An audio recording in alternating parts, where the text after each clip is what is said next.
Thank you for taking the time to review this income property analyzer. It has undergone significant changes since the first version of it was developed in 2009.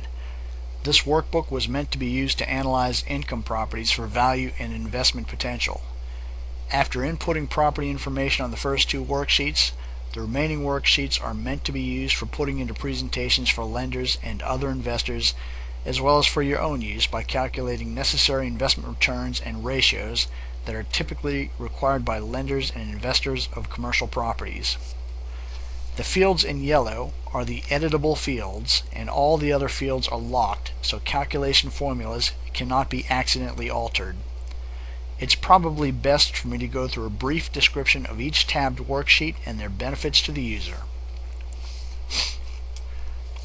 There are two worksheets on which to input your property data and information: the Input and Pre-Screen worksheet and the Input and Years 1 through 40 worksheet. First, let's go through the Input and Pre-Screen worksheet. By the way, in any of the worksheets in this entire workbook, if you place the cursor over the cells with the red triangles in the upper right corners, a comment box appears that describes the purpose for that input or result. Many of these comments also give rules of thumb to give you an approximate idea as to whether or not a calculated result makes sense. For example, if you place the cursor over the input cell for management fees in our example shown here, a comment box pops up that tells you some rules of thumb of what these numbers should be. In our case here, the management fee appears to be about 12.1% of the gross operating income, and the rule of thumb for this fee from our comment box says that this is typically 4 to 8% of the gross operating income. This tells us that this may be a value play where we can drastically reduce management expenses to greatly increase the overall property value. Conversely, if this percentage was way too low, such as 3% or less, this is a red flag to let us know that something is wrong and that the seller may have incorrectly accounted for this item or is perhaps hiding expenses to artificially inflate the value of the property. On this same worksheet, there are 4 fields in blue: here, here, here, and here. These are fields that highlight our criteria as to whether or not we can bring in joint venture partners and give them good investment returns while meeting the lending requirements. The JV info box, the joint venture info box, allows you to input how much of the deal you want to own and how much of the funding you're willing to put in yourself. In our example, I, as the syndicator, am putting in no money and will own 25% of the deal, which is 25% of the cash flow and 25% of the equity. If I choose to change any of these amounts, the investment returns here of my joint venture partners change to reflect this. The loan information box above allows you to put in up to 2 different mortgage loans and specify if the payments are to be amortized or interest-only payments. The results on this page include cash-on-cash return, debt service coverage ratio, cap rate, and other metrics required for lender and investor consideration. Down here is where we input the data from the profit and loss statements. The next input worksheet is the Input and Years 1 through 40 worksheet. At the top, you can change the vacancy rate from year to year. This is especially useful for apartment complexes with vacancy rates that you expect to change drastically from one year to the next, such as is typical for extensively repositioned properties with high vacancies and large repair expenses.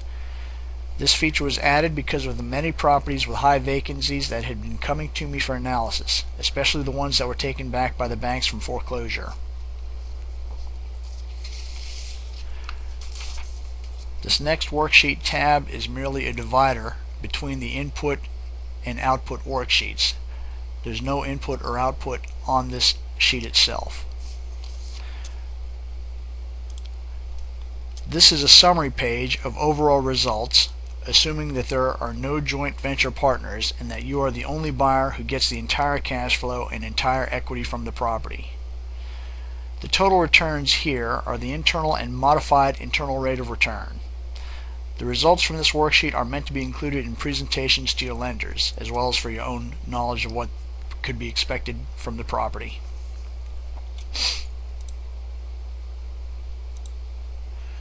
This is a summary page of overall results when you have joint venture partners who get a share of the cash flow and equity from the property. The total returns here are the internal and modified internal rates of return. The results from this worksheet were meant to be included in presentations primarily to other investors, even though these can also be presented to your lender.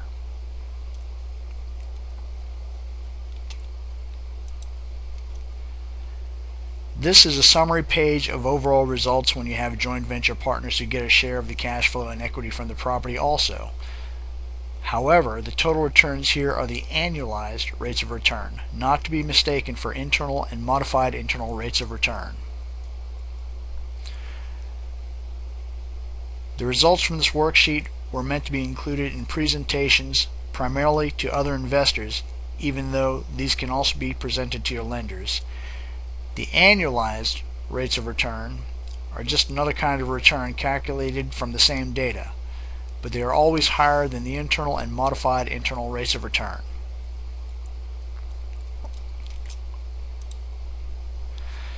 These return on investment graphs give a quick visual of property performance. A drastic decrease in value at a certain time might indicate that a balloon payment is due at that time and that you should prepare for this in advance before it happens. The first mortgage and second mortgage worksheets just contain calculations about the first and second mortgage loans. The amortization period for each one of these can go all the way up to 40 years, and I base these on the maximum allowable term that I'm aware of as given by HUD.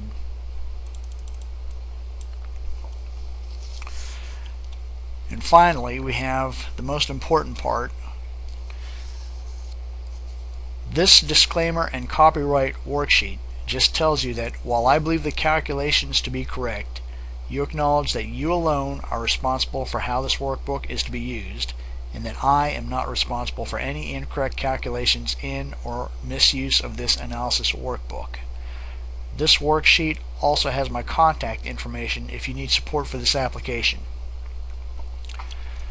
In closing, this is an economical analysis workbook that is simple to use.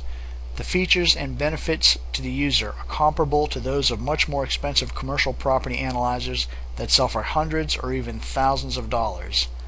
One of the biggest benefits for me when I analyze my own property leads is the inclusion of the thumb rules, letting me know if the results are in line with typical results nationwide or if they are completely unrealistic. I hope this commentary gives you a good idea of the capabilities of this application. Feel free to contact me with any questions or comments, and thank you for taking the time to watch this instructional video.